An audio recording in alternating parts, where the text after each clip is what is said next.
All right, everyone. We're going to call it to order. 7:21, a little bit late. Sorry about that. But Mr. Duffy decided to infringe on our time. Mr. Duffy, we ask you to stop doing that. You're wasting time now. Public comment. Anybody signed up for public comment? I did. All right. Step on up. You get 3 minutes. Okay, I'm talking about the report cards. This all brings me back to when we started the portfolio conferences. My son was in 5th grade, and at back to school night, I said to the teacher, well, what happens to the grades in that marking period? Do you average them? Do you throw them away? What do you do? And he said, that's a good question. Nobody's been talking about this. So my point is the grades existed still then, and they still will exist next year. Math is the easiest subject to think about this. Kid's going to take a math test. There's still going to be a grade. So why not share that? Why eliminate it, and why not put it on a report card? Change to the standard-based, whatever you do. Frankly, parents really don't pay attention to the first part of the current report card anyway. Maybe at first they do, but after that you look down and you see why. That's it, you know. One of the things that I found most helpful, and I think this only is in 6th grade, and this is particularly math, but the other subjects, you'll get a sheet home, and it'll describe exactly how the grade was, that they came up with it. It's going to show homework assignments, made 8 out of 10. All grades for the test, exactly how it's done, and that is comparable to middle and high school. So I hope that doesn't go away, because that is one of the most useful things a parent in elementary school ever gets. As far as reading or the writing a report, an essay, if we really want to help kids succeed and learn their grammar and learn how to write, we would be better off, instead of sending their assignment home with a rubric attached, with nothing really written on that paper, send it home, edit it. Get out the red pen or the purple pen, teachers, however they feel. Correct the spelling. Put a period where it belongs. Put a capital letter. The kids can see it, and it then will be a visual reminder of they didn't capitalize this, or help them with their phrasing. They'll see it, and it's something that a parent can clearly go over with the child then. That will be a meaningful discussion. Thank you. Thank you. Mr. Keith, do you have anything? No, I don't speak at every meeting. Just Okay. sitting in the corner. Well, make sure. Thank you very much. All right, moving on. Kelly and Joe, you guys were present at the last one, as was myself. We need an approval of the minutes. You guys have any issues with the minutes? No. Joe, will you make a motion? Motion. Kelly, will you second it? Second. There you go. Moving on, and I will turn it over to Nancy. And I'll turn it over to David in case the person I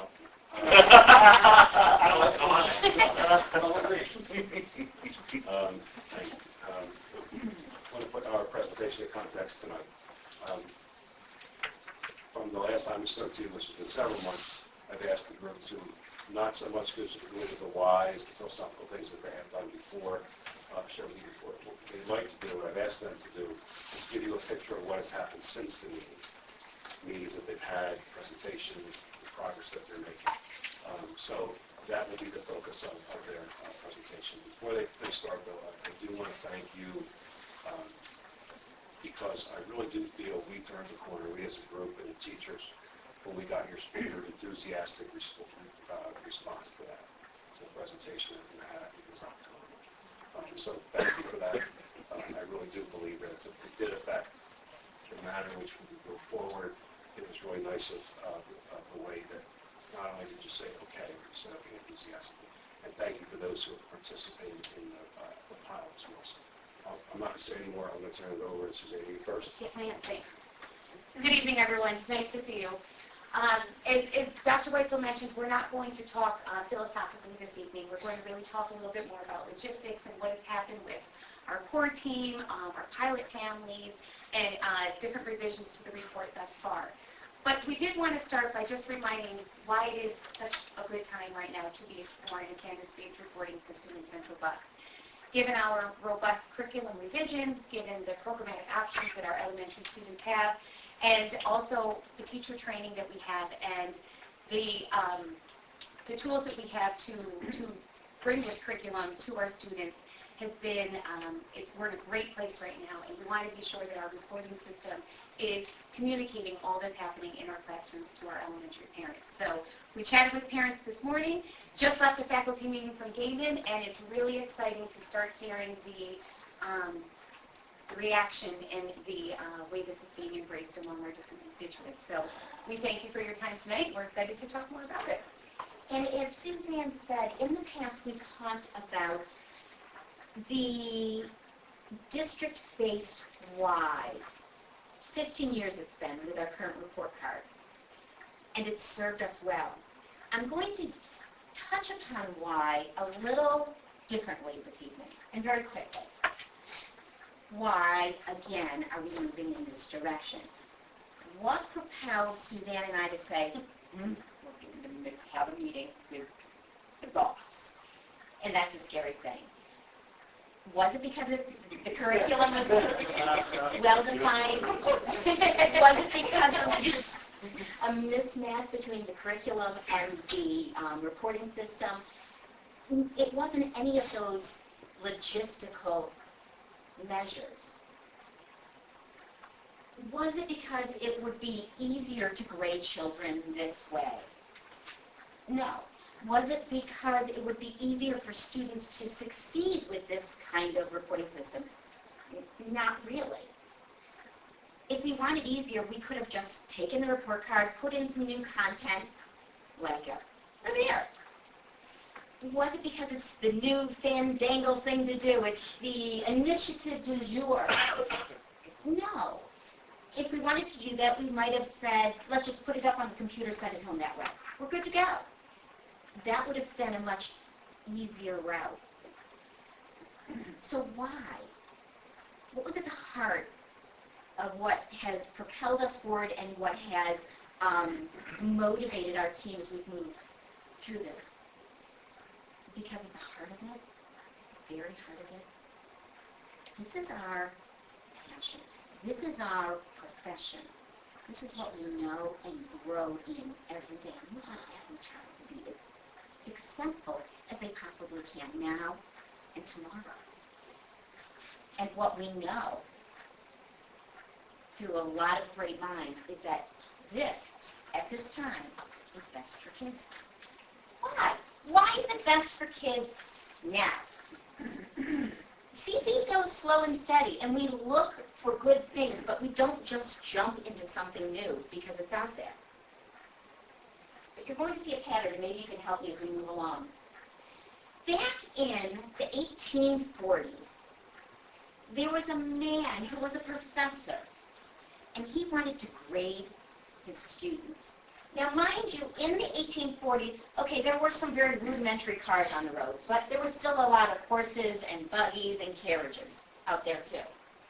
Well, this man wanted to have more students in his class because he was paid more with more students. And he really didn't know how to do that because if you really want to evaluate a student, you have to get to know them, and that takes time. So he went down the street to a shoe factory. And in that shoe factory, he picked up their model and brought it back to the classroom. When the shoe comes down the conveyor belt, if it's ready to go out to the public, it's an A shoe. If it's in the middle, it's a B shoe. If it's just making the grade, it's C, and so on. Well, guess what? He applied it to his classroom, and he had more kids, and he was making more money. It really wasn't about the kids.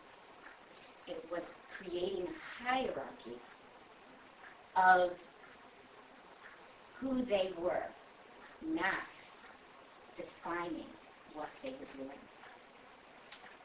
And the world took off from there. So, since this time, we've had a lot of great science, research, and technology.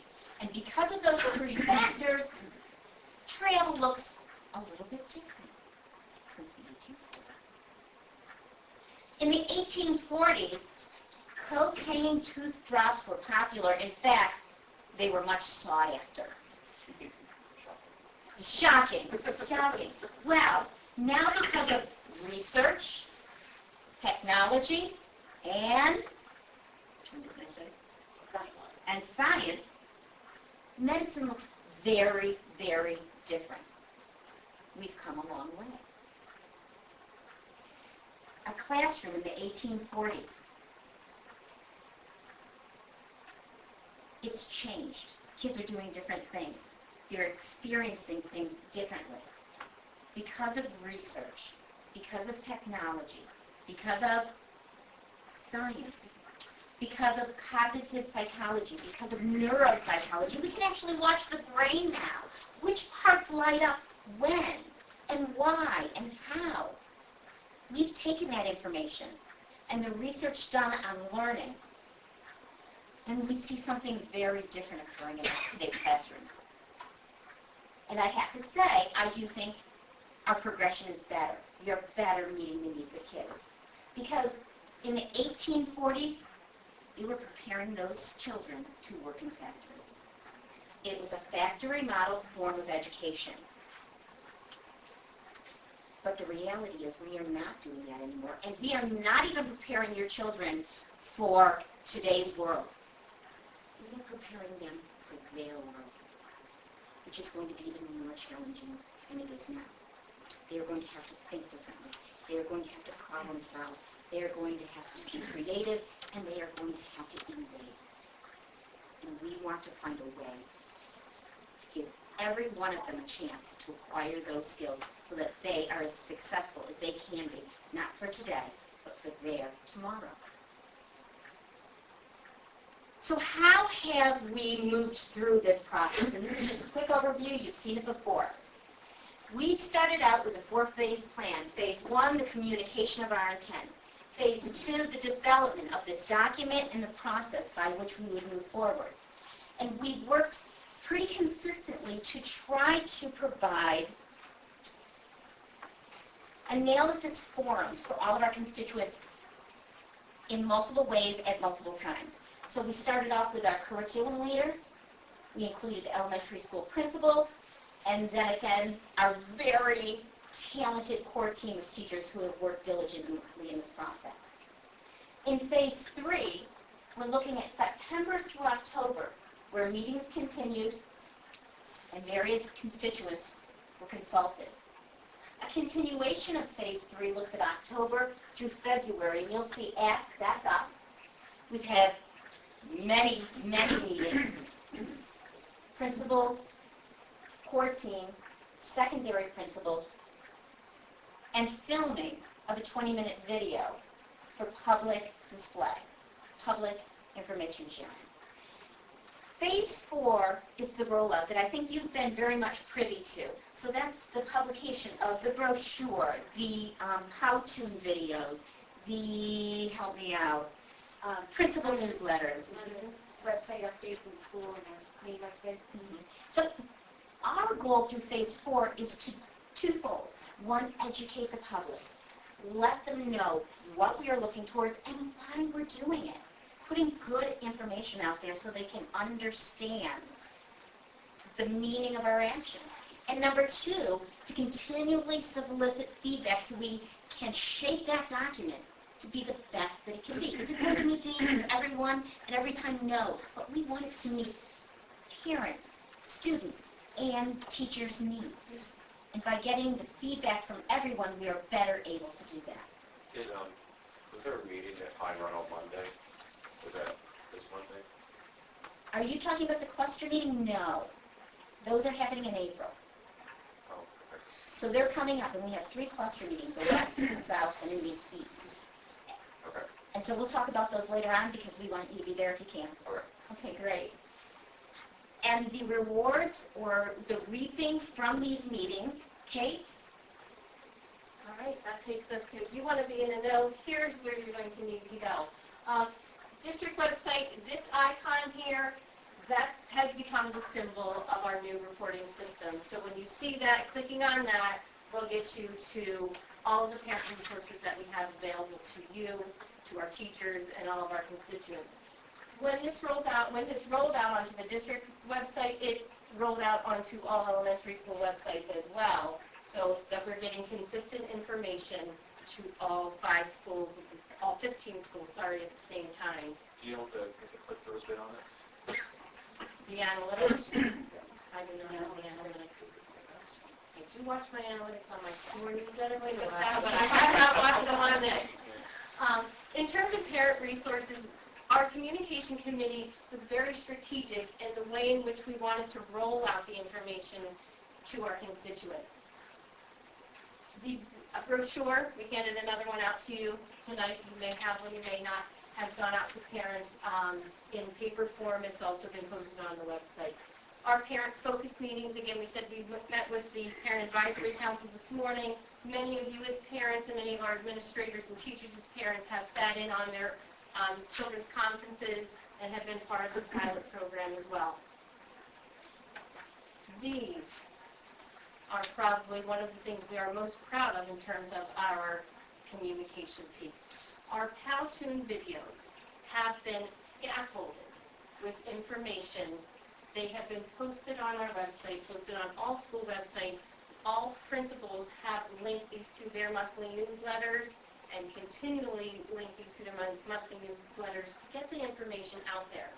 All of our teachers have watched these in their faculty meetings. And why are they watching these?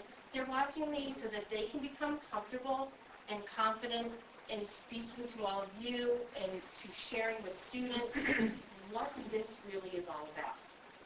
We actually would like to take the time tonight, I'm a little ahead of myself, something new, and I'll check with those things, because I believe, is it tonight? Tonight is the night. The standards-based video, report card video, is airing tonight at 7:30 on CBTV. It will air on Mondays and Wednesdays at 7:30 on CBTV. Next up will be our cluster meeting invitations. They've been created, and they will be sent out via websites by your principals via newsletters through your principal's newsletter, which you'll be able to click on electronically to get that information about those. We do want to show you one of the very first Powtoons that was created and put on the website by our very own in-house graphic organizer, or graphic designer.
As you can see from the video, one of the things that the standard-based report cards do is they really focus on accurate, consistent, clear information about learning. It's really about the individual student, and it's about being consistent and accurate in looking at the way students learn. One way that we describe this to people when we step away and we step outside of the academics is really related to sports. Particularly the example that we like to use is basketball. Any of you who've ever coached little guys in basketball, you know, the first thing you have to do is figure out how to get them all together, and then you have to get them all, look at me, look at me. But when we talk to them, we don't send them out there to set a pick. We don't send them out there to shoot a three-point shot. We tell them, arms up for defense. We tell them for shooting, bend at your knees. We talk to them about squaring up. It's very specific, detailed feedback for them at the beginning stages of basketball. What we're talking about There's very detailed, specific feedback for them at the beginning stages of their learning in the elementary. So when they get older and they move on to middle school and they move on to high school, we don't have to talk about arms up. We don't have to talk about squaring to the basket. We can talk about offense. We can talk about defense. We can talk about setting the pace. Because the fundamentals, the understanding that specific feedback, the specific goals are now in place where offense, defense, setting the pace means something more. So really what we're doing is we're setting the stage now at the elementary level, so when they get to middle school and high school, they have a better understanding of themselves as learners and can fully move into the potential that they have with the classes offered in middle school and high school. You have in front of you a copy of our current report card. And as it was mentioned earlier, it served us well. One of the things that I had mentioned to the parent group this morning, I think the report card has a lot of indicators and it provides a lot of feedback. I joke sometimes that as a parent, if you ask somebody, there's 12 indicators underneath math, I'll give you $100 if you can tell me 3 without looking at the report card. Most people can't do that. But they could tell me what the letter grade was. So, because a lot of people, you go to this report card and you're beginning, the scanning of it begins and ends with an A, B, C, or D. You're not necessarily taking the time to read below and see what it is that they learned, what was the focus, what made up that A, B, C, or D. That's one of the pieces. A letter grade limits the learning because the focus is then on the grade and it's not on what they're learning. The conversations at home are, how many A's did you get? What's up with this safe? You need to try better, let's move. It's not about learning, it's about letters. The other thing that's interesting with this old report card, our current report card, if you go into a classroom during conferences and you listen to the conversation is about what you're going to take to move from a B to a C. How many A's did you get? How many C's did you get? The conversation is about learning. The conversation is about skills and strategies. The conversation is about everything that we typically don't focus on when we look at this report card. With the new reporting process, by removing the grade, by removing the letter grade, and focusing on the learning standards, what's happening is we're creating an opportunity for conversation between parent and student, as well as a conversation between teacher, parent, and student that is focused on the learning goals. It's not about a grade anymore. It's about what are they learning. It's always been about what are they learning, but the idea of an A, B, and C often got in the way, and it was because that's how we reported it out. With the new report card that you have copies in front of you, it's more, this is a year-long document. This is what we're looking at basically for the course of the year. Everything is going to be based on this. We've taken an existing setting where we have what we call the 4-3-2-1. You have 4 marking periods, 3 report cards, Okay, conferences, thanks. and 1 portfolio conference. They all sort of stood alone. It wasn't really a nice fit between all those different pieces. They were all valuable. We knew that. That's why we had them. But they didn't necessarily fit together and provide what we wanted, which is an individualized, accurate, honest depiction of the student's learning. So we took what we had. We looked at the research. We looked at the other districts that have done it, and we pulled different pieces from it, and we've come up with this document. Again, talking about individualized, this first page kind of sets the stage for what parents are going to see. Specifically, it's going to be Chloe DeMont's report card. This is theirs. This is individual to them. It gives overview to the parents about the objectives, as well as the overview of the document itself. It talks about it talks about the pages, our first quarter, second quarter, third quarter, fourth quarter, and what it's all about. Moving through, I'll talk about a little out of order because things tie together a little bit differently. First, I want to look at the success standards. These are our learning to learn. These are the yeses and the nos. This was really important. Teachers and parents have a lot to say about this, partly because when you look at the yeses and the nos, your options are yes or no. And we all know that for some parents, this is one of the most important things in the report card. For me, it always is. I call up my son, answers the phone, I said, how was your report card? I didn't get any N's. I'm like, all right, buddy, that's good. That's what I need to hear.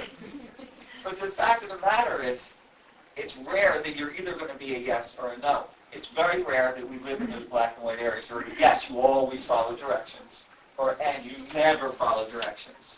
But as a teacher, again, we're looking at the individual student. We're trying to figure out, well, are they a yes, are they an and? How many times do I have to remind them? How many times do I have to remind them? So one of the things that we did was we pulled out the yes, and the Y's and the N's, the S's and no's, and we replaced them with the 1, 2, and 3. Rarely, occasionally, consistently. When you think about children, that makes more sense. It's a lot easier to talk about the behavior in terms of rarely, occasionally, and consistently. This piece, the success standards, are indicators that will exist across the board for all 4 marking periods. Then we look at the first marking period. Traditionally, it's a report card and a conference. And I think from parents and teachers' point of view, the most valuable piece of those 2 things is that conference. It's when you have an opportunity to sit down with the parent and talk about, we're looking forward to this year, here's where the successes were last year, this is where Charlie struggles moving forward, he really did well in this last year, and at the end of the conference, the parents hopefully walk out feeling good about what's happening, and the teachers have more information about the student. Very valuable. The piece that's a little stressful in that is before you even have that conversation about that student, you're then expected to report out on their learning based on grades. So now you really don't have that understanding, that opportunity, that clear vision of who that student is. But now you're running around and making sure you have enough quizzes to get a social studies grade. You're making sure that you have enough information that you can give a language grade. You're making sure that you covered this many chapters in math so you can put this on the report card. Well, the thought is, before we really know our students and before we're at a point where we're ready to gather all that information, maybe what we need to do is, as a group, as a teacher, a parent, and a student, is sit down and take a look. Let's have that conversation without the worry of getting all these things in place for an official report card. Let's have this conversation where we talk about strengths, weaknesses, goals, and together, as a team, design a direction of where the education is going to go for that year. So now, what we do is we sit down and we work on goals. Here's our goals for the year. Here's what we need to focus on moving forward. And the nice piece is, jumping ahead to our 3rd marking period, which was typically the portfolio conference, we have that again, but this time we're revisiting goals that were set in September.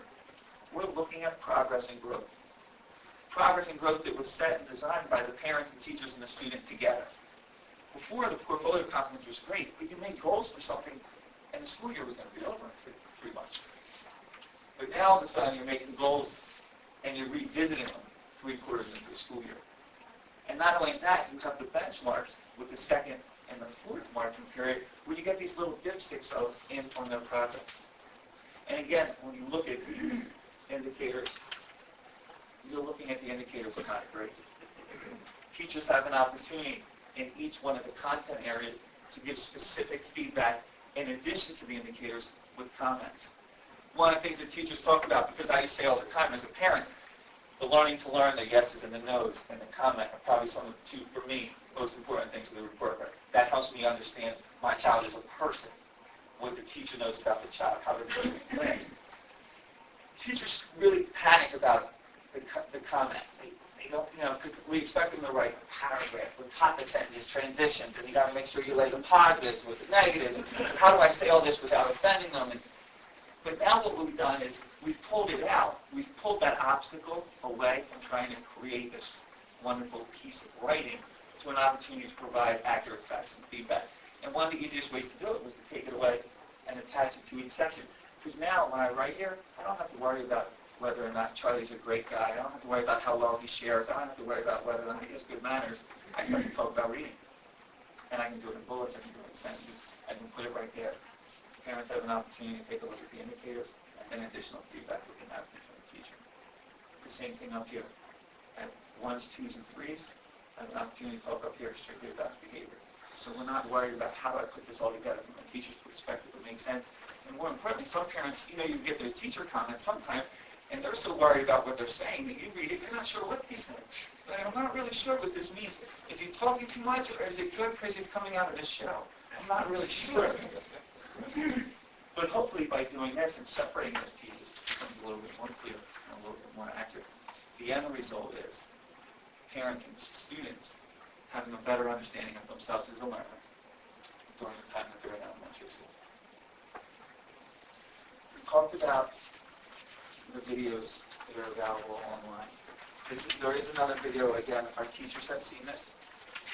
And this video itself goes through this report card in a little bit more exhaustive fashion, page by page, explaining to you all the different pieces. If you want to take an opportunity get some further information on it, truly understand some of the idiosyncratic pieces of this, the video is a nice resource to go out and take a look at that. So you've heard a lot from us in the last 20 minutes. And with many of you are part of our pilot families, and we want to first thank you for being a part of that. We have about 40 families among all our 15 elementary schools who are part of that pilot. We've taken feedback from teachers who are completing the form, families who are receiving the forms, both the traditional report card and the proposed report card side by side, to continue strengthening the document that's in front of you. That's why it says draft. We're almost there, but we are continuing to take feedback from all of our constituents. So we wanted to know if there was any feedback you would be willing to share from your experience, whether it was from your conference reports or your progress report that you recently received, to try and help us get a better understanding of where we are. Absolutely. I brought my sons. You are ready. And I think, God worked for mysterious reasons, our teacher lost our email address. So for the first marking period, but it was my wife. So I got there while they were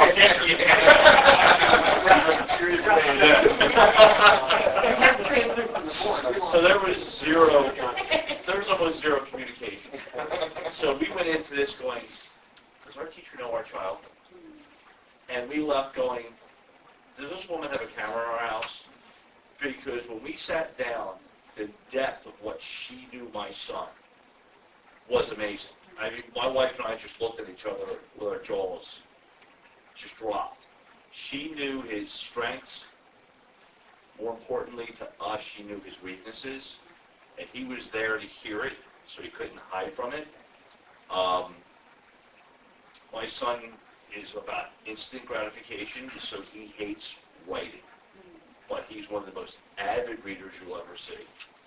He'll read 100 pages a day, and we literally have to pull the book from him and make him go to sleep. And it was all in here. And it was just fantastic to see the connections. But not only were we showing strengths and weaknesses, but we were giving him that bridge to get from a weakness to a strength. And it was written down. And as a parent, for me, when he was going through his homework, and he might be stumbling, we had this. And he said, no, wait a minute, Mrs. Jacobs said, and then she has right here, working and spending his bank of transitional phrases to improve his organization. Jeremy, is this what you're doing? Jeremy, utilizing tell more sentences to develop. And it was just, it was a very eye-opening and breathtaking experience to go through. Because I will tell you, I saw this and went, wait a minute, you got a B in social studies? And that's as far as go. You need to study harder. Not where did you stumble, none of that. And this gave us a snapshot into his learning, his efforts. His math dramatically changed for the better because he was shy, because he was in the advanced math, he was shy, because he wasn't sure maybe am I as smart as my peers. And being able to sit down, and the teacher said, you need to start participating. You need to start asking the questions. Everybody else is asking questions. And then the comments that came out for his math were phenomenal. Jeremy participates in the Accelerated Math program. Jeremy's interested in math. His confidence have increased this marking period. He's utilizing higher level thinking to understand new concepts, and he asks questions as needed. The connection and to watch him go, because that bridge was built, was fantastic. And I got a snapshot into knowing, and I got the feeling that my teacher knows my son. So there's no longer, the teacher no longer had to defend a grade. The teacher just had to say, here's what's going on in our classroom, and here's how we can make it better, and this is how your son's making it better. And it was a great conversation. It was amazing. Thank you, Mr. Gamble. If I could ask, Please. what did you learn from the process of going through this, and how has this changed from the concept to where it is today? I love that you asked that question because as exhausting as this process has been over the last year, it has been equally as rewarding and energizing. I want you to imagine middle of July, no, it was July 31st because it was Michelle Jacobs' 40th birthday, and we had hundreds. That's part of public record, by the way. We all know she's now 40. Hundreds of local, national, and a few international standards-based report cards just everywhere in the boardroom. We didn't mess up anybody's seats. And we're cutting, and we're gluing, and we're pasting. We're literally just peppering the room with, what do we want for Central Bucks? Let's see what our area school districts are doing, because as we said, we're not leading the way. We're better than that. We want a quality system that is really going to, as you referenced, Mr. Gamble, give an accurate portrayal of what's happening in the classroom. So it has taken hundreds and hundreds of hours in reflection and research and feedback and tweaking. And this is probably maybe our 12th draft of, we're going to draft this and print it and put it, and we're almost there. But it's been an incredible, incredible professional journey. So thank you. And I have to say that it was a roller coaster, and there were ups and there were downs. There were thrilling times, and there was challenging times, and there were times when people were really kind of ingrained in their thinking and really had to hash it out what is best for our kids. What is best for our kids, and what is best for CB, and what is going to set those high standards and help our children succeed. And there were times when we thought we were losing the teacher, and we asked Dave to come in to kind of like, have it down, guide it down, and pump them up because we're losing them. They're scared. Oh my gosh, what are the parents going to say? What are the teachers going to say? Oh my gosh, we're really going to have to do this. We started with an ideal. Well, then all of a sudden the rubber hits another road, and you don't actually want to do the ideal. You just liked the ideal. Well, all of a sudden we were there. So at our very, very last meeting, we had teachers brainstorming on board. I wanted to do this, that. And on that board, they wrote how they were feeling. And the three primary words that were up there were motivated, proud, and excited. I do think you're going to have, I won't be about it, but when something new, a new code fails, you know, and the SAT, they went from 1,600 and someone was real smart made 2,400. Now they're back at 1,600. And I can understand from a layman's perspective. I'm good at being a layman. People are going to have a hard time. Where's the A? Where's the B? Where's the C? And if a report card is to convey that information to a parent or a grandparent, is my kid doing well or not doing well? I have three kids. I spent all 6 minutes going through 3 kids' report cards. And I know. It was going to be read by more than one eye. We read them all. I know. I'm sure mine got tagged a few times. But I think you know, it's kind of quick. You get the information, and I've been told by many educators that this is the greatest thing since sliced bread and all that. I think there's going to be a lot of pushback, and so that's where you got to inform the masses. And I still think it's so hard to inform the masses. Even after you do that, I think they're going to get report cards first period, and I guarantee you, I don't know when they come out October, November, we're going to have people come to the board meeting saying, what the? And it's just going to happen. And maybe it's got to get over that hurdle. Maybe that hurdle's too big to get over. I don't know. And I certainly do worry about this creeping up to the high school level. I think at some point you have to be graded on something. You know, people make grades or they don't. And I worry about it starting here and going on. So, again, I don't need to be down. I know people work very hard on it. Anytime people come from the sports analogy again, this is where they have to learn the fundamentals. And you want to make sure that what they're learning in elementary level, it's actually sticking. And that by the time they get to the points where grades matter and points matter, that they have the skills to be able to do that. And the battle we're going to have, I agree with you that the parents are going to be resistant to it, but somehow getting them to understand that sports analogy, that this is fundamentals, this is about building that platform that's going to help them get that next level, expose where your child's weaknesses are so you can help focus on that to develop those areas. And it is going to be a battle. It's going to be a lot of people who are so set in their ways of understanding the world and the ABCs that you're asking to really change your perspective on what grading is and what accomplishment is. So you're going to have some pushback. Is there any idea? We're looking at 100 years of tradition that we are, to some degree, flipping over. Not really. I mean, my kids go way back, And I remember when we had no grades in elementary school. And people freaked out about that. But that wasn't near as meaningful as what these are. We learned things, I learned things about my granddaughter that I didn't know. In fact, not that I didn't know, but we really actually thought she was lazy and that we had to really do a job on her, you know, to get her some grit and get her working, but she wasn't. You know, the teacher, going through that, we found a totally different perspective on this laziness that really isn't laziness. So, you know, my daughter and son-in-law looked at me like, wow, you know, she is a hard worker. You need to see how the parents who are the Twitter generation, who get their entire world in 140 characters, how they're going to actually be able to translate that universe to this, which is a lot more than 140 characters. It's going to be kind of fascinating to watch as they try to now actually sit down and read and comprehend and actually interact with somebody, talk about things that are not just hyperlinks somewhere. But that's what that first conference is.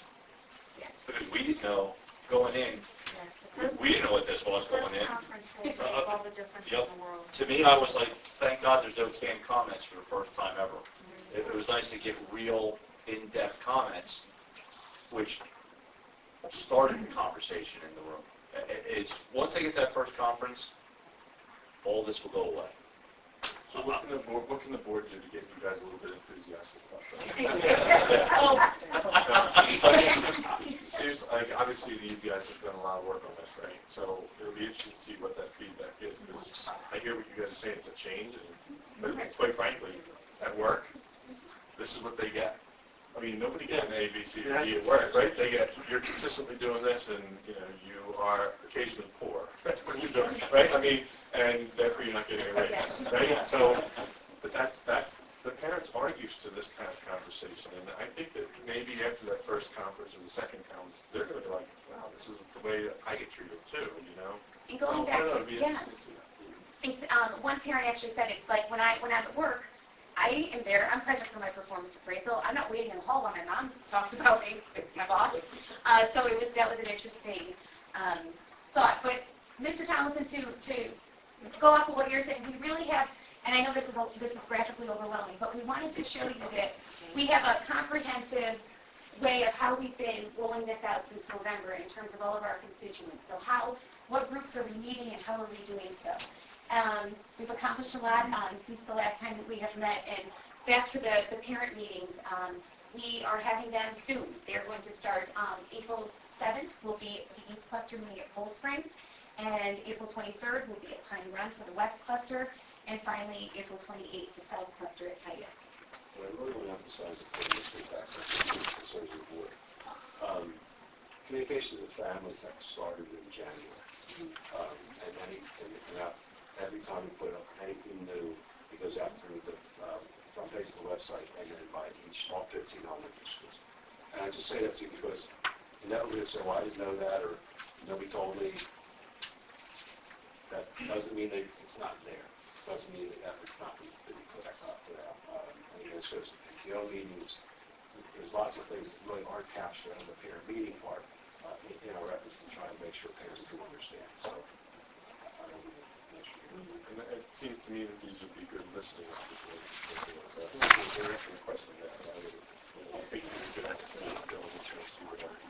I'm not questioning the effort to get out the message. I'm questioning the audience receiving the message. And I think strongly that sometimes we need to hold our ground and work hard to convince people that we think this is a good thing and then demonstrate that. And I'm hoping that people will be patient, they'll be open mindset. I wouldn't want to go to a doctor's doing the same thing we did 20 years ago. But we want our teachers to do the same thing on one end, whether it was 20 years ago, but not current. So we're always in that push-pull. So we want people to be patient. We want people to understand. We need to be open to it. And we will make adjustments. Anything that is reasonable and helpful, we have some adjustments. So And if anyone would ever I want don't to... disagree with what you're saying.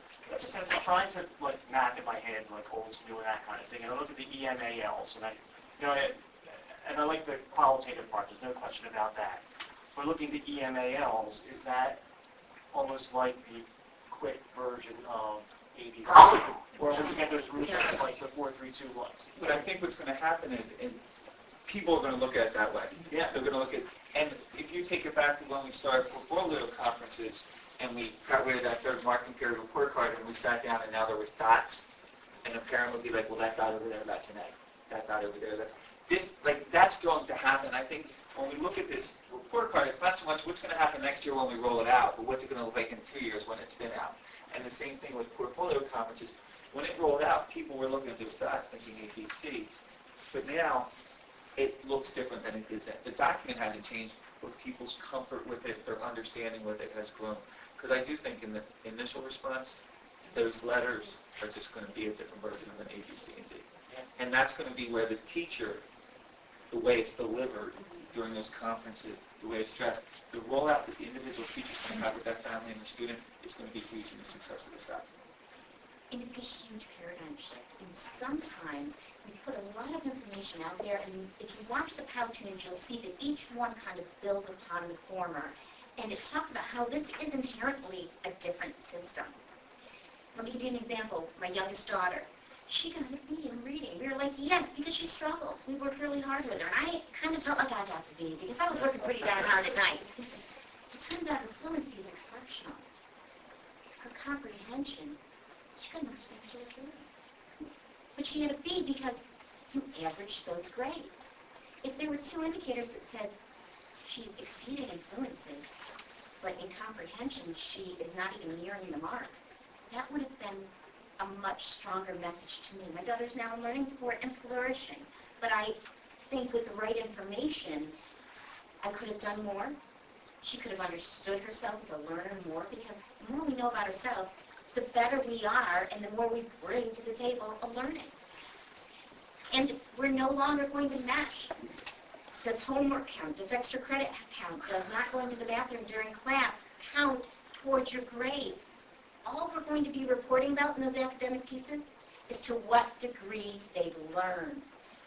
Letter grades don't give us that information. They're vague. They're subjective. They are different for every teacher, and they are not of the same high quality as descriptors are. And where it's not the same, where it is the same for every teacher would be in like math. Like I'm trying to think like, okay, how do you do a times test and not grade? Like what's the evaluation process for like a data-driven business or a social science course? Don't be misled that we won't grade things. Oh, That's not the case. There will be times some things will come back. If you have a 10-point quiz or 10,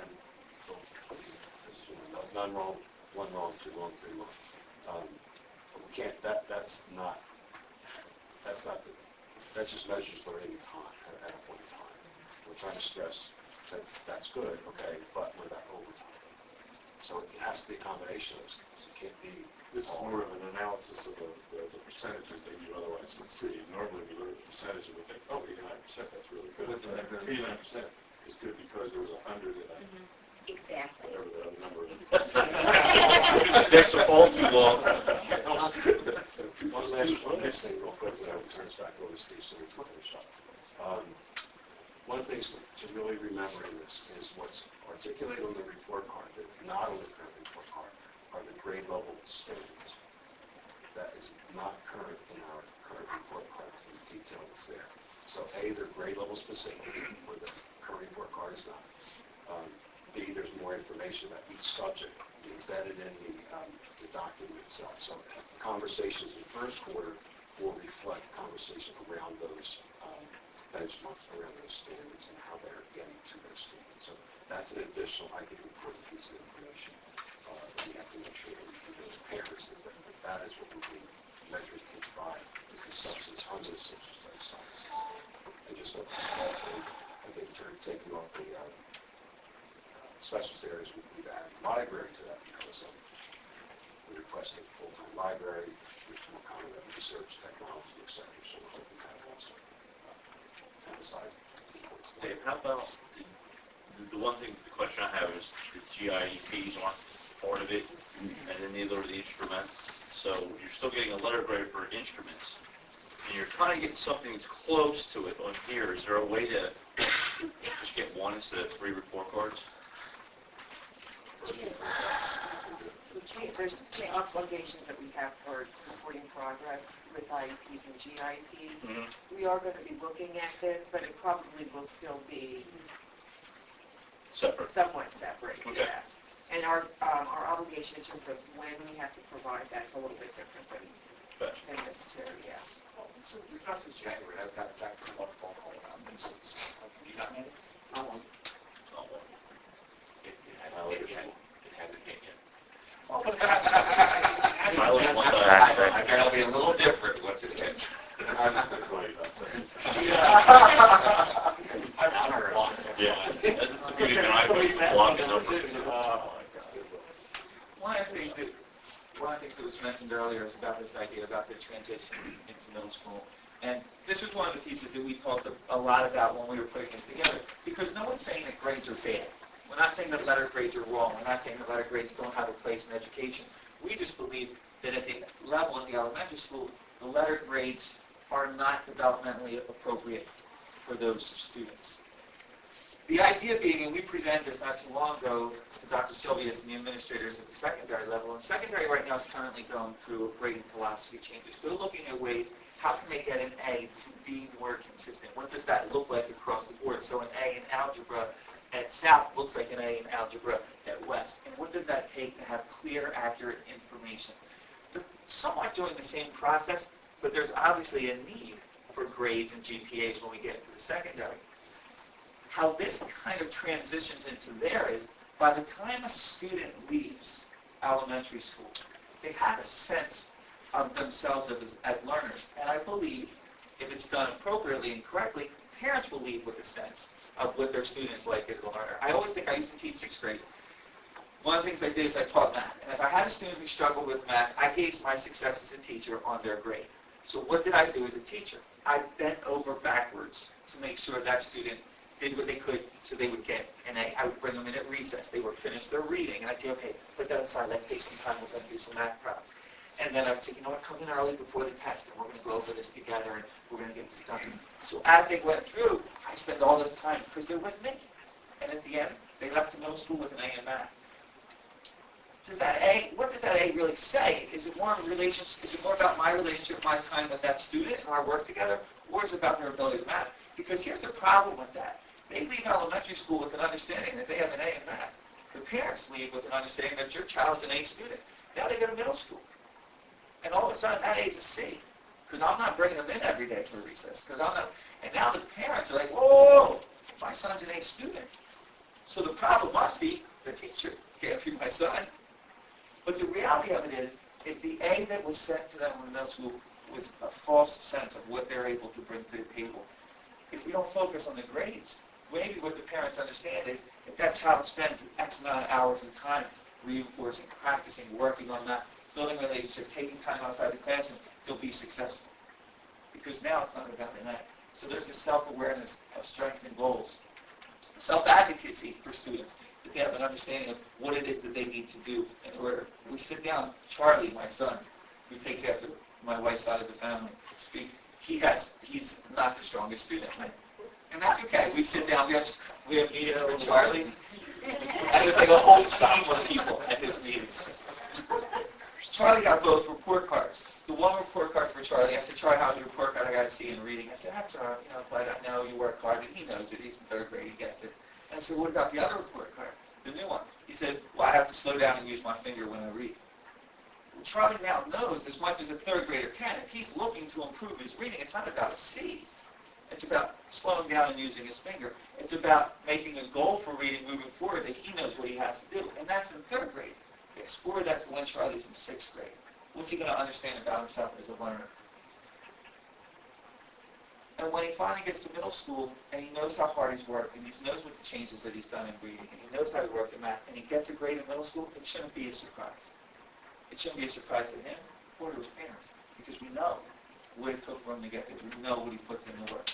So really, as you go through what we're doing at the elementary level, we're not saying the letter grades are bad. We're saying we're going to do this so when they get letter grades in middle school and high school, it's more meaningful to them and it's more meaningful to the parents.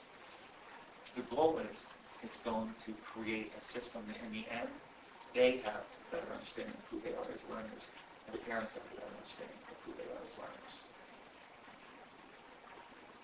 And on that note, I'm sorry? Okay, I'll finish it. It's going really long? Okay, sorry. Okay, so, darn, if I get up here, I'll talk forever because this excites me so. I just love that you're recognizing the challenge of this process. And it is a challenge, and it is a change.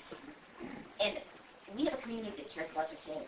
We have a community that is interested and invested in their children's success. So they are voicing concerns, and that's a good thing. The more conversations we have, the more we explain, the more we talk, the more we work together, I think the better off we're going to be. I remember Dr. Walter said to me, if nobody is asking questions or sharing concerns, you're not doing anything. You're not doing anything meaningful. And he's right. We're lit up about this. We came in with that energy. However, it would not have maintained if it wasn't for you, because you went out on a ledge for us. This is a scary concept. It's different. And why are we pushing so hard or so eagerly? Because we know and believe it's best for kids. That's at the core of this initiative. There are ideas out there. There are ideas everywhere. Sorry, Dave, I'm going. But you saw an idea. And it's never about the idea. We are defined by our actions. It's about the fact that you were willing to make an idea become a reality. And for that, we are exceptionally grateful. Thank you, thank you, thank you. Is there a way to get that video, instead of, in addition to being on TV at specific times, a way to put it on YouTube, link it to the website, so people can... It's on the website. It's on the video's on the website now, and it's going to be, okay. I don't know about you. He doesn't go to the website. No. Way to go. There you go. No, he didn't sign it for tonight. He wasn't on the website while he was paying It attention. should be there for Monday. I was going to say, I didn't send my video. Thanks, everyone. Do we have to... Thank you. No cookies.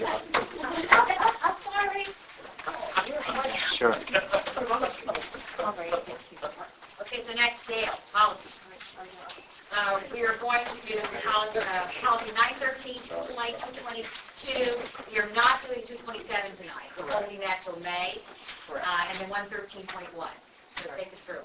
All right. I am going to start with 113.1, which is discipline of students with disabilities, and I will speak really very, very fast. Basically, this policy is because we need to update it to align it with regulations and also with case law. A couple of things just to point out on page 2, adding some more specificity to how a parent with a child with a disability can disagree with a disciplinary placement. These process procedures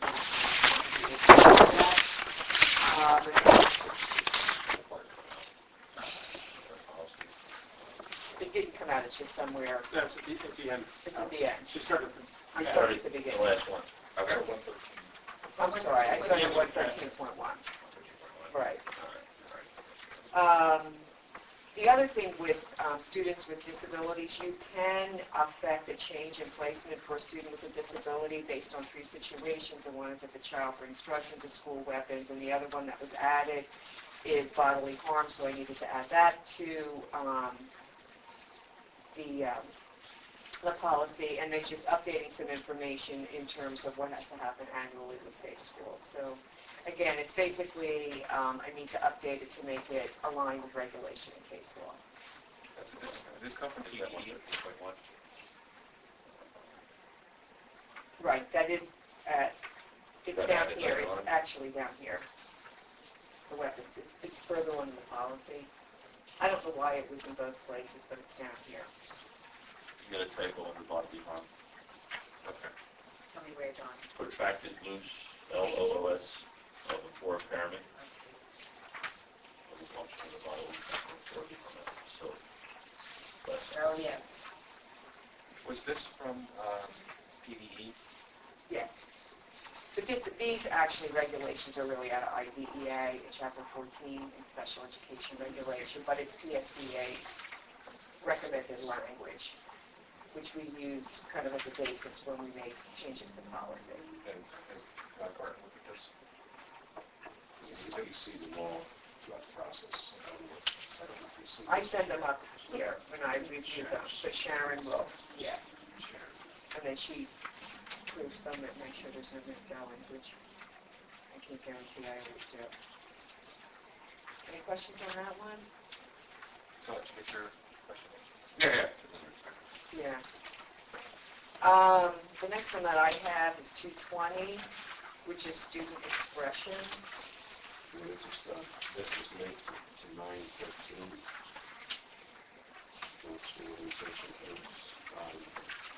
I have that. That should be in there. It should be in there. They look at 220. And I reviewed 913. There was a court case that came out of Brooklyn Mountain School District around freedom of speech for students is essentially what it was. Based on that court case, PSBA sent us the recommended language that you see in these two policies. This is a statewide adjustment in policy, not just secret. So that's what the bolded prints are again. As in terms of dividing work, they'll look at 220 Nancy, and I look at 913. So again, the genesis for this came out of legal case of PSBA. Quickly after that, I proposed these two policies. You know, on page 3, the student demonstrations, and why that cross out disciplinary action will be taken against students violating school laws. Because I took discipline for engaging in unprotected expression is more detailed. Okay. So it's not that there isn't, it's just that it's more detailed and it talks more specifically, which is really part of what that case was about, that you really have to show a nexus between unprotected expression and the language that's there now is substantial and material. So it's not just about somebody can do something outside of school and bring it into school. It could be a problem. It has to be a substantial issue, and I think that was essentially one of the things that came out of that case. And the other thing I think that came out was just because you're critical and you don't like what a kid might say or do is not reason, and that's the end of on the expression policy. Just because the abused, espoused, or unpopular or might make you uncomfortable does not necessarily meet the standard of substantial and material disruption. Because you cannot like something, but it doesn't necessarily mean that it meets the standard for not allowing that expression. And I think those are the things that came out of that case that we needed to put into these policies. Somewhat related but not specific to these two policies. In my point of view, unfortunately, the Supreme Court did not even appeal around the bracelets. I hardly use. Yeah. I think it's unfortunate. Again, so those two are related, for the reasons that we shared. So, take these to the board first. Now, if anyone finds typos or questions after you leave here, let us know by email or call, whatever, and we'll look at them. And the only one, the only one with tobacco was to be more specific about the definition of taking out smoking and actually calling it tobacco, and also our obligation to notify students and parents of our policies and that they are published. So that the recommendation from PSBA was to put that in our policy, so we did. I remember the last time this smoking or tobacco policy came up, I just thought it was odd. I still think it's odd that we have a monetary fine for smoking, and the first offense is almost, I mean, it's half the fine of the second offense, but there's no program for, smoking cessation or anything like that that would go into each of those offenses. No, there is. I miss it. The first offense would go to the program. The last time we had so forth, we moved it from, the program was it the second offense we moved it first? Right. If you look, it says, and the individual agrees to participate, because one of our nurses actually runs that program. And then the second offense, they just paid $100 and they're done. as opposed to, right, so there's cessation in the first one, but I don't know. I mean, it's almost like, you know, they still doing it, so it's like, okay, we'll just pay us $100 and we'll call it good. You know, I don't know, I just, You want to make them go to the program the second time? or, Well, there's other something- things, if you yeah. go on the second page, there are other consequences. yeah. So in addition to, at the third and subsequent, you can suspension, removal of parking privileges. I don't even know what an e-cigarette is or It's electronic. It's like- Is that covered by this too? No. This is not covered by this. Sure. It's not tobacco. Well, it's still tobacco. But it's a nicotine delivery system, right? So it's a cigarette. Right, so if we're going to call it Mike, so if we're going to ban tobacco, should we ban e-cigarettes as well? I don't know, well, e-cigarettes don't have. I don't know enough about it. I didn't know they were tobacco. You'll get the secondhand smoke, you don't get, if you look at New York, it's a harbinger of all things liberal, they're banned in their ways. I think they would have been burrito in New York. Well, they banned soda, they banned- Anything else on the, You want to add, should we add that? Let me just look at the second paragraph under tobacco. The purposes policy, tobacco includes a lighted or unlighted cigarette pipe, cigar pipe, or other smoking product or material, and smokeless tobacco. So I think smoking product would at least cover us from these. Yeah, actually, you probably would, you're right. I don't want us to not address e-cigarettes if it occurs. So, Well, you're going to have to change that language. This is not a smoke. It's not a smoke, no smoke. Paper. Yeah. There's no smoke whatsoever. Is it a tobacco product? There's no tobacco. Nope. A little So what- vial of nicotine. It's nicotine Oh, and it's it heats up. nicotine. It's flavored nicotine. You just get nicotine. It's like Nicorette. It's a lot better exposure. Yeah, gosh, I've seen it used, but They're going to use some. Yeah, actually, I spoke to 5 different friends that something I spoke with, I went to, That's one thing that's very yeah. I mean, I think if you're interested, we can look for, I can think of wording to make that work. Yeah. well, we can also look at other policies. Yeah, I mean, this would take, yeah, this, I can look at what, it wasn't in the PSBA one, Yeah. because we took that, I Yeah. took that definition right from that, but I'll look. So we'll take this back. Yeah, I'll look and see how we can word that. We don't find it, I mean, we have to, the answers may take to the board, we don't find it soon, though. Yeah, I'm sure we can figure it out. Carol, I kind of get you on the escalation of the penalties that we seem to almost take a step back. And so the first step is fine in class. Third step is you use a whole bunch of stuff. So that second step is discuss and check and run away. So is there maybe some consequence we can bring into that second offense? Like additional education classes, or you mean? We're just maybe move some consequences, discipline from the third level to the second level. Maybe take the park approach. I say you can move some of this third level to the second level. Right. The other thing that would be I think interesting, that's what hurt. That'll hurt a lot. But I want to keep them in the third level also, though. I don't want to just move them and lose them. Have them repeat right, in the third level also. Okay. If we have to actually get to second, I think we also want to, yeah, I was going to say that, I personally get concerned when we suspend kids from school. Because if we're suspending kids from school, they're probably sitting home and smoking. We don't have to include that.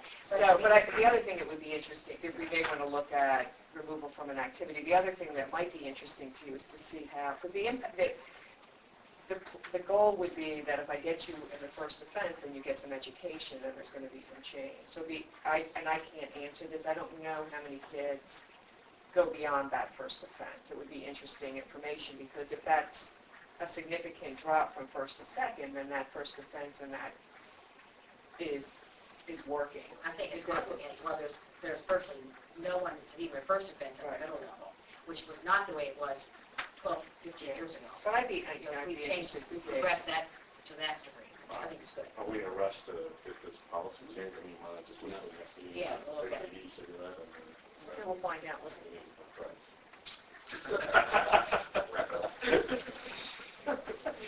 Okay, Okay, That sounds good.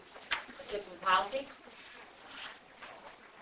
Okay, discussion on, and Paul, you asked for this, conferences and or workshops offered by PSBA and NSBA. Yes. Everybody saw the information that was sent out.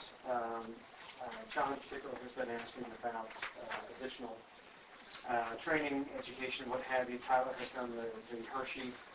Yeah, I went to Shady Rock or something. Shady Rock?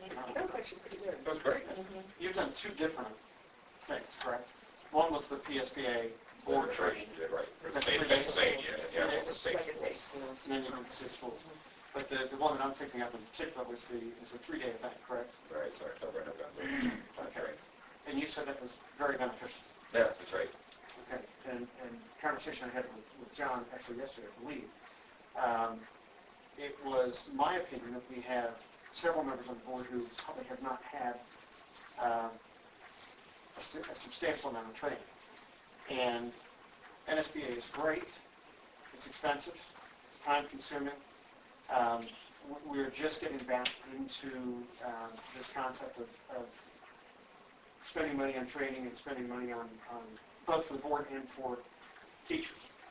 And it was my thought that, and what I mentioned to John last night, is that we could probably send 5 board members to Hershey for the cost of sending 1 board member to NSBA. And I think there's a lot more bang for the buck out of that from the standpoint of walking before we run, of not raising the bar on expenditures too high, and having us look like we're going to go out and spend all the money that we haven't spent in the past 10 years, because then you set a precedence for that. So I think that the training is important. I think it's something we should be looking at. But my recommendation to John last night was that we do PSBA with several members before we do NSBA right now, and then see what NSBA looks like next year. There's some of the things that they've sent out. I think there was stuff in April and May, close by, like King of Pressure or something. Well, there are additional things going on all the time. Yeah, so I'm just saying we don't wait till October or November. I mean, there is stuff Gotcha. going out there too. You had spoken so highly about the one that you went to that it's became focused. You know, any training we get in, honestly, even the one, I was thinking about this today, I mean, you, Jerry, and Bob sat down the first time with the 4 of us and Kelly in there. And it was just helpful to hear you guys speak. Yeah. Jerry and you have been involved in a lot of experience at the table, so it was helpful to hear you guys speak about something. It was a time where we were in a room together talking about stuff. And all the materials you gave us, I know we all read them too. I forget which one of the books was much better than the other one, but we read it, so it was helpful. Sure. And one of the other things that we used to do, not on a regular basis, but occasionally, was actual board workshops. And that's something I mentioned today that I'd like to see us take a look at. We used to bring in an outside facilitator, and they were entertaining more often than not. I mean, we had a lot of fun doing it.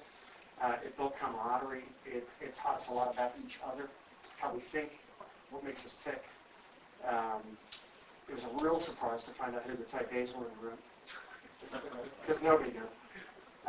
But that's something else that I think I would like to see us, look at in the near future to get back to having some board workshops. I thought they were very beneficial, both from a learning standpoint and more importantly, to some aspects, from camaraderie. I think that's pretty important. So that's my recommendation.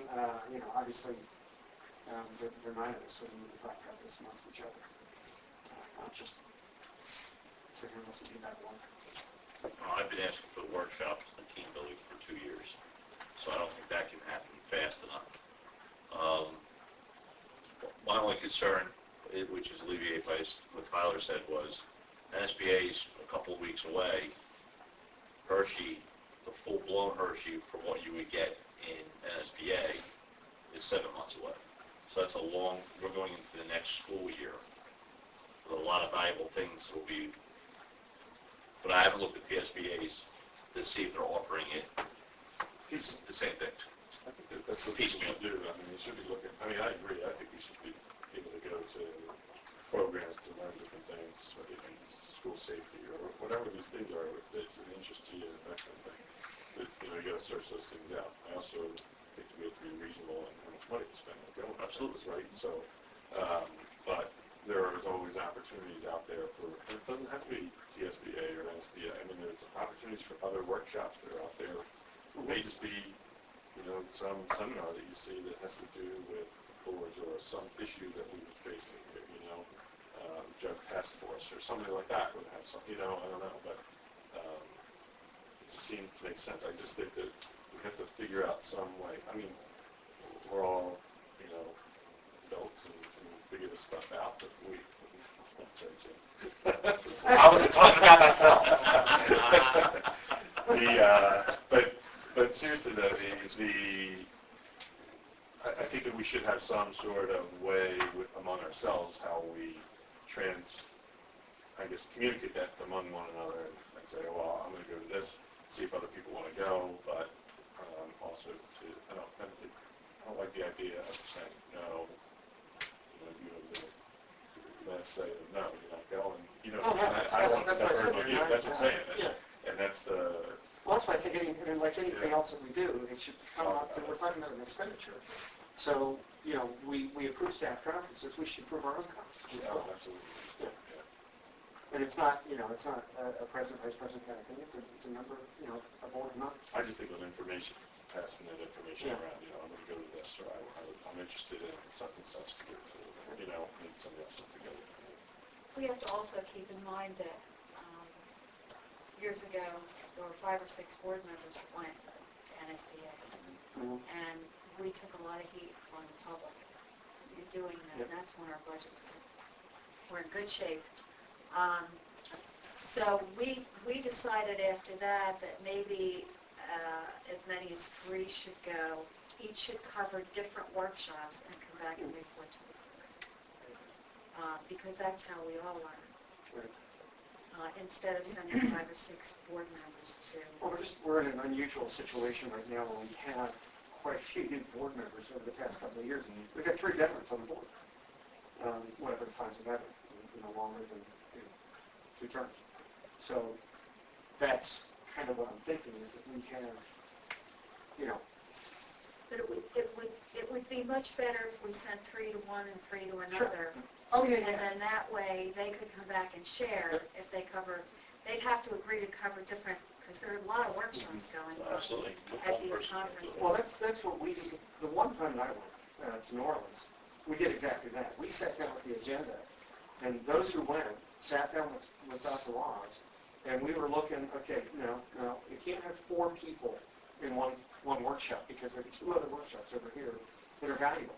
So it's not bad. So, we actually had, we had one at one point where he said, all right, fine, no, you 2 are going to this, you 2 are going to that, you 2 are going to this. And he just divvied it up. That's because 6 went to San Francisco, and it was extremely expensive. Yep. And there were board members that didn't go to any workshops. Can't speak for that. I didn't go to San Francisco. Now it's New Orleans.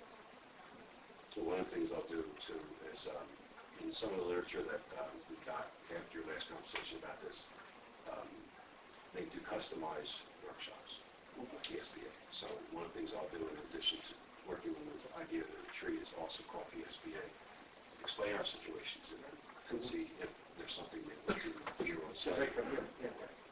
So we'll follow up on that. So We wouldn't have a legal roundtable or whatnot. A seminar or something. I mean, they did come out to NBIT when we were doing our teacher negotiation, and that was fantastic. I mean, it really helped us. They literally looked at the teacher contract, the last one that went through, and literally went line by line and gave us recommendations. And I think that really helped Joe and I for the beginning of that and getting an understanding, and actually getting an understanding of what our role was in the negotiation. So I think it's definitely a valuable tool. And I think, to add to that, John, I think that was helpful for me. I attended that, and I wasn't even part of the negotiation team. But it was helpful for me to understand what you guys were going to go through. And when you came back to us and explained what you had done, I had a better understanding of, the process. Sorry, Kelly, I forgot you were there. We thought Nancy was a ventriloquist. All right? Anything else? Well, that's for that topic, right? Yeah. Good topic. I'm not running this meeting. Because do we have a plan for this, going forward with that topic other than today you do? Okay, all right, so now we have to skip on down, we had two add-on topics by email after the agenda was complete, that's why it's at the bottom. Times for graduation for this June, and then board resolution in support of Pennsylvania House Bill 2766. I guess we'll do graduation first. So this is when we normally have graduation, can you see that? 2:15 at East, 4:30 at wherever, Eastern, South, yeah. Now, I don't know why, other than, East, like, well, yeah, but I mean, why there's 2 hours here, but more than 2 hours here, I think it's because when you have to go to South, it takes us longer. Right, so that's why that. So the conversation is, do we want to have this at the same time? To cut to the chase would be to move it up an hour. Just move all three up an hour, back a full day. We usually almost always finish our last graduation before sundown, but I don't want to go right up against it. So if we go to start the last one at 5:30, we're up an hour. We shouldn't have any problem with finishing before sundown. And that was in reference to Gerald, your email, and that seems like to me a practical solution to that. I raised it because, at sundown on Friday is Shabbat. I remember my first years, I went from East and West, I did not go south. And I was just uncomfortable doing that. It sounds like follow Shabbat, but 100%, but there are definitely things that I step back on. And I recognize there are lots of things in the district that happen on Friday nights and Saturday. My son goes to jazz, and he's in the play, or it's happening and all that kind of stuff. But I think graduation is enough, and it impacts enough people that if we could accommodate that by ending earlier, I think it would send a really terrific message. Sundown is, by 5 o'clock, is that correct? Yeah, it's 12. Whenever the sun actually... Yeah, it goes by sunset. It actually goes by when you see 3 stars, but sunset is fine. And sunset is 8. I would say there we go, 3 stars. Yeah. I would see it 3 stars by noon on the So do you want to just set everything an hour early? Does an hour half an hour do it? Yeah, it's 5:30 to 7:30. I mean, yeah. One issue with this, Yeah. and it's going to go right back to last night's heat. We had people drop, my first year at East, we had people dropping because of the heat, and then we're going to be, what's nice, by the time you hit south, it starts to cool down. We're going to be sitting in heat, an extra hour's worth of heat, which could be, last year was beautiful, but that first year was, it was brutal, it was so hot.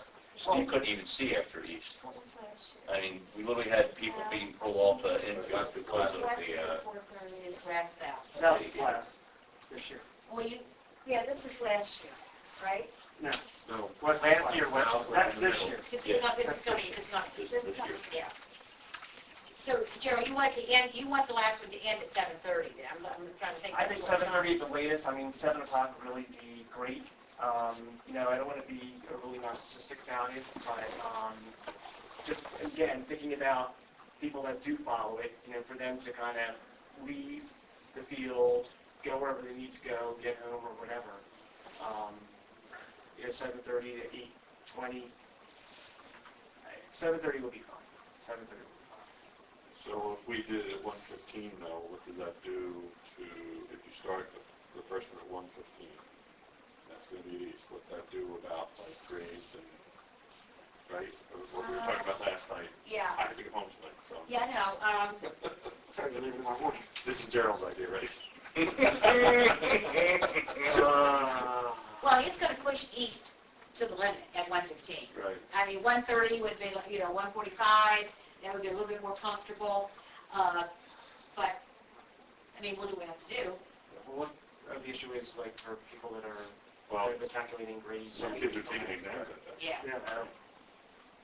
Yeah. So what time do they generally finish though? What time is the school day ending? Well, it's an early dismissal day, so technically the school day ends at 10:45.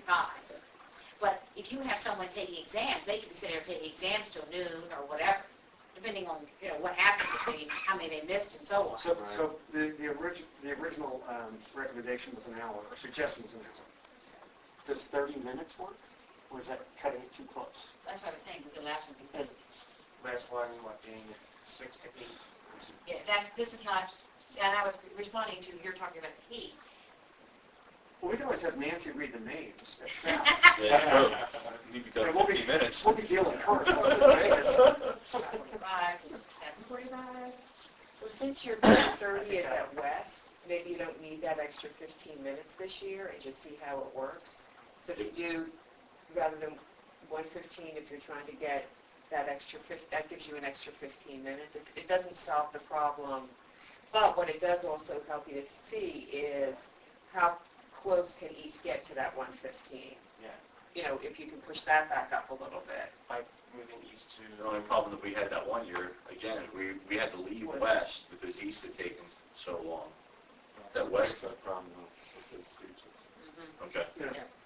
I'm just saying you could gain 15 minutes there. Well, and I agree, and we're only talking about, we could go back to these times other years when it's not a Friday. Right. Right. You're just trying to fix this year. Yep. So that's, you don't need that extra 15 I'm minutes. out. Bump them back an hour. Bump them all back. I just take away the 15 minutes and then you I think you should make it 2, 4, you and get a little bit 6. more There you time. go. That's the voice of reason. 2, 4, and 6. I think you're going to confuse too many people to do otherwise. How about having it at quarter hours and half hours and stuff? It's just, What is it's it now, quarter easier. hours and half hours? I'm trying to... It's just easier to make it 2, 4, and 6, and just let the kids go where they're Well, it's still, it's a 30, and a 30, there just happens to be a 15 for me. And Yeah. the West graduation never takes more than an hour anyway. Right. I don't know. I mean, South, it doesn't seem... South It's isn't always East that's the longest. Oh, I think South, I think West is the longest. No. Because, it's the last one. Yeah. no, because Kevin kept talking and talking and talking. That'll teach them. So what about West, West last? Yeah, but that's just... It just, what it does is that it takes away that we know it's going to run shorter, so that eliminates some of the time in the back end. I don't know that, we don't know that it runs short. I mean, None of them should be more than an hour. yeah, I think we need to get the principals to, we need to have time limits on, the kids have to speak for a certain amount of time, the principal speaks, whoever's speaking, they need to have a time limit on it. They can't just go on and on and on. Yeah, I mean, I understand, it's, stuff. It can get Sharon. Yeah. Well, I think 8 is pretty good. It really has. And it was amazing. I mean, Rod Stone went through them, and I think Scott learned right from him. Oh, Yeah. yeah. Oh, yeah. oh, yeah, no, I think Scott runs a pretty tight ship. I was thinking last year South, something like that. So we're sitting here, if we started at 6:30, we should be done by 7. Oopsie. That's your point. Yeah. An hour and a half. We start at 6, Right, we'll be done at 7:30. Yeah. And that's not an issue. Right, I mean, We it's run been it over at 8 before, We and didn't it's tell not Scott did over. at 7. right. So, At 6 o'clock. Scott was out, so that That would would be... be 2, 4, and 6? Yeah. We I mean, don't he's got the most kids. Yeah, it's not what Scott has. South. So, You should have... And he's calling names so fast that all the kids hugging their advisors and everything. Well, you're There's a just bottle in Yeah. information. of kids trying to beg their seat. yes, I know. Yeah. Okay. 2, 4, 6? 2, 4, 6. 4, 6. And that's when the graduates step off. Yeah. Yes. I'm asking for my, he doesn't listen. No, I know, and that's why East has a problem. Well, East always sets, it always starts the delay. And you always end up having to leave before, the diplomas are handed out. Okay, 2, 4, 6. Thank you. 4, 6. Thank you. Great, thanks. Okay, Oh, wait, Well, we got one resolution. all right, so, I'm in favor. What's it about? What we have each of them. Oh, I have no problem with that. No problem. We don't have a resolution, so what you have is, what we have is the resolution, I'm sorry, the House bill. You can read it. We're going to work, your motion, what we will do then is work with our solicitor to get a copy of a resolution to share with you. If this is something you would support, then I'll work with Jeff and others to get a resolution to you in advance of the meeting for the next meeting. Now, we're already doing this, correct, as a district. So we're just sending a message to Harrisburg get this rolling. And it's already through the House, correct? I don't know. The House? This Yeah. is- Oh, it is a House. We teach something related to all 3 topics, 7 through 12. We teach it through social studies and literature at every grade level. Social studies and reading language arts, 7 through 12. And they also go to the museum when they do the Washington DC trip, right? Yeah, so And we have those speakers. topics are covered in the literature. One of the things I like about it is that it's the Holocaust, genocide, and human rights. It's farming of the Holocaust. Yes. You know, I mean, this is not just, and I don't mean, I agree, diminish this. It's not just about the Holocaust. I mean, that was certainly a horrible thing. Watch 12 Years a Slave. So, Well, look at what's happening in Syria now, where 5.5 million kids. it's a civil war, so. I have a problem is be careful what you wish for on these things. That's I'm okay supporting this, but I'm I'm afraid afraid with the see mandates groups coming in for mandates on this, and I want to learn this, and that's the problem I see with it. I have no problem doing this because I think it's the right thing to do, but that's, I can just see this starting And if we're not teaching this, isn't this a matter of just maybe issuing an affirmation that that this is supporting what we're doing? It's a resolution to the legislature. I think the resolution should say that. I think our resolution should say, we are doing this, and we support every district. You know, I mean, Or what? all of us, what? Well, I do, because I'm afraid some legislators are going to get, Is everybody in favor? Anybody have any objection? I was looking forward to develop a resolution that would be acceptable to the board, which would approve